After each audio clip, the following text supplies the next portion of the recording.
Like how you went from complaining about man ass and you're like, oh, I put it in.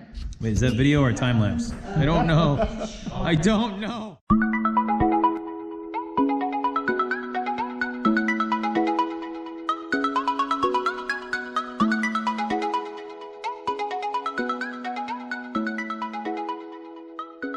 We'll make an intro video and then we'll do the time lapse.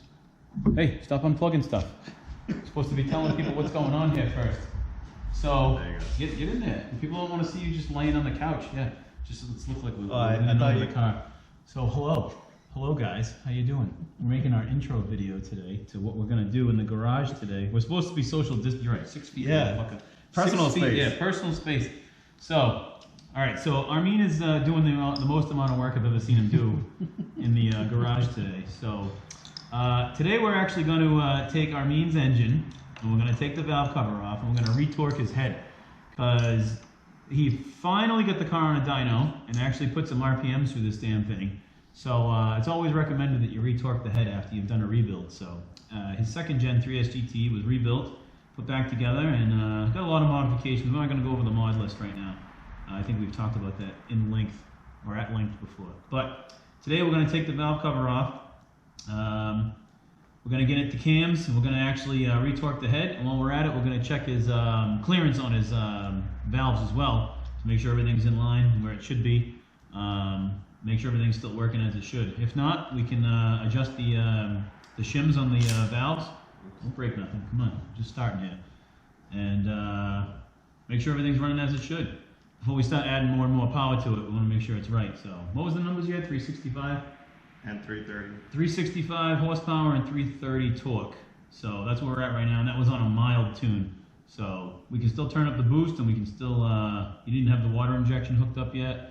And we're still having an issue with what the boost, oh, you got the restrictor plate, so you can control boost a little bit more, right? Yeah. So Hopefully. So, but that's where we're at today. So I'm gonna do a little time-lapse action, so you guys don't have to watch every freaking step, but hope you enjoy. Good job, Armin.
as you can see, we've been working on this damn thing.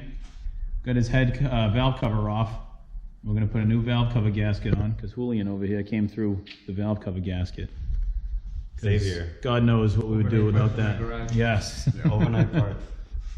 So we got it set up over here. We're going to put the new valve cover gasket in. It's a pretty simple process. We're going to put everything back together. We already did a... Armin's car was making a little bit of a tick-tick noise, so it's a little scary. He was a little scared. Yeah. Still makes power. That's what Gen 2s do. They just make tick-tick. Still made 360. Until they go boom. Yeah, until the freaking head blows off of it. So, we got the... I don't like how the screen turns off. I can't see what I'm looking at. So... It's probably in the settings. Maybe. We'll figure it out. Anywho, we got the...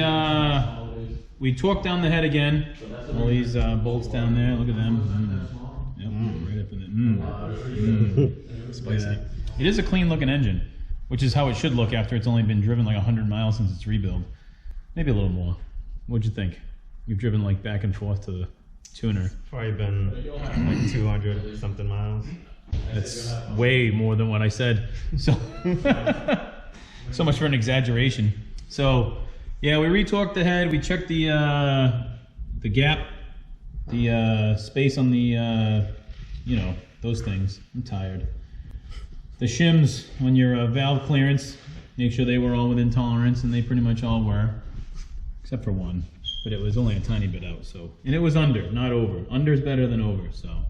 You see how I got like right in that hole? That was kind of cool. I believe the term is exceptional margin of error. Exceptional what? The margin of error is acceptable. Oh, acceptable. I thought you said exceptional. I was going to say it is exceptional. No, it's acceptable. I'd say it's exceptional. Yeah, it's acceptable. It's an exceptional day.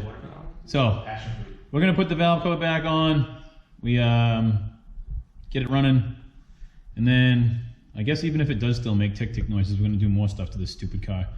So, we're going to put this valve cover gasket in, put the valve cover in, and go on from there. Hopefully we'll get some more video after that. Catch you cats later.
All right, it's all back together. Armin's got the keys. It's the moment of truth. Are we taking bets on what's going to happen? What do we think? Abner looks confident over there.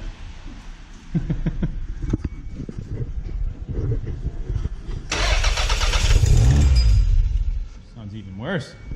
Probably got to get oil back up in there. What was that? What was that metallic sound? Something. Oh, I thought the wrench was still on the wrench crank. was still on the crank. All right, that's it.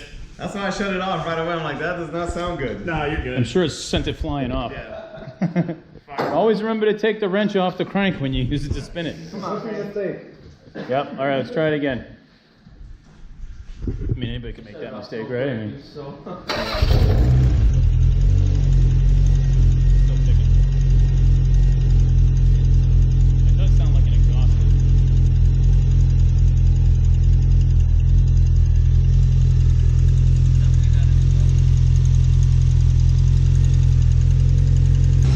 Give it a little rev and then let it drop quickly. Give it a little more.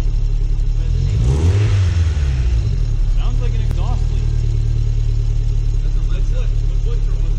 Do that again, like rev it and like give it quick revs. Sounds just like an exhaust leak. Alright, shut it off. I'll take the heat shield off and we'll see if we can find out where it's coming from. Shut it off! Alright, we're gonna take the heat shield off, see if we can't find this leak. Okay. That's what it sounds like. Yep.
So just to show the viewers what we're dealing with here.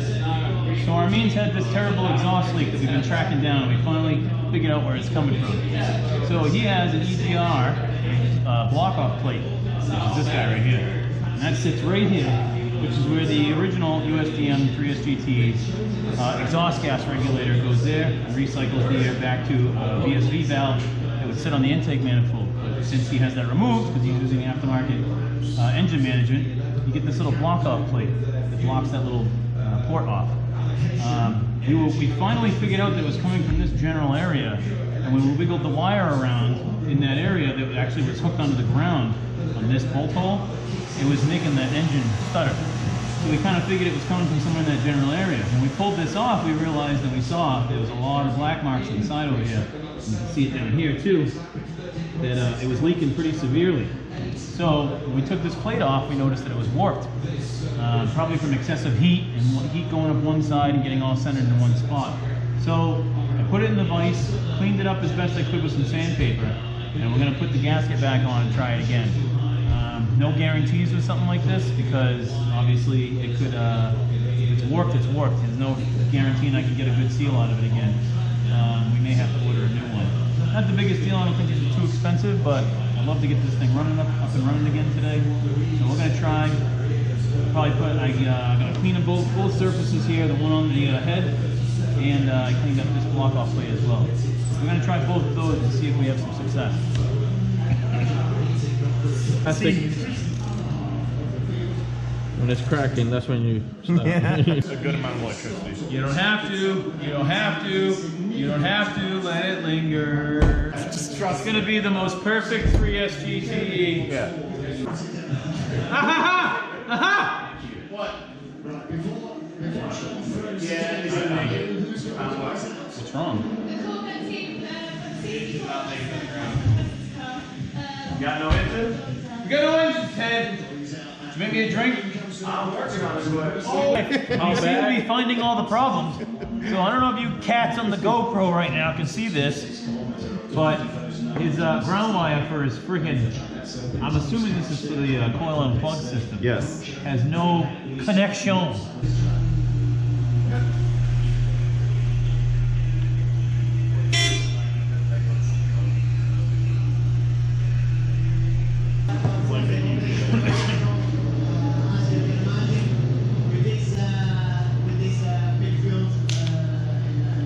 I like how you had to wedge that in.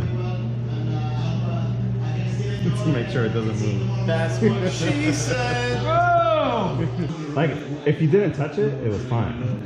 Seem like me. But once you touch it, that's when bad things happen. That's what, you see the size of this thing? Also what she said. The girth. That's right. That's what it's all about. After you know what I'm talking about, right?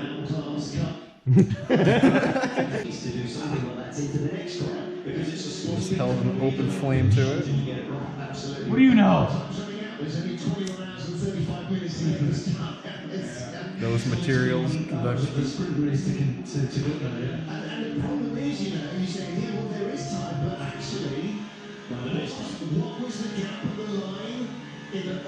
As long as we don't pull on it, now it should make a nice. It should make a nice clean connection now. He's in there. Armin! Get out here and start this friggin' car! It's gonna work. You're gonna love it. You're gonna love it.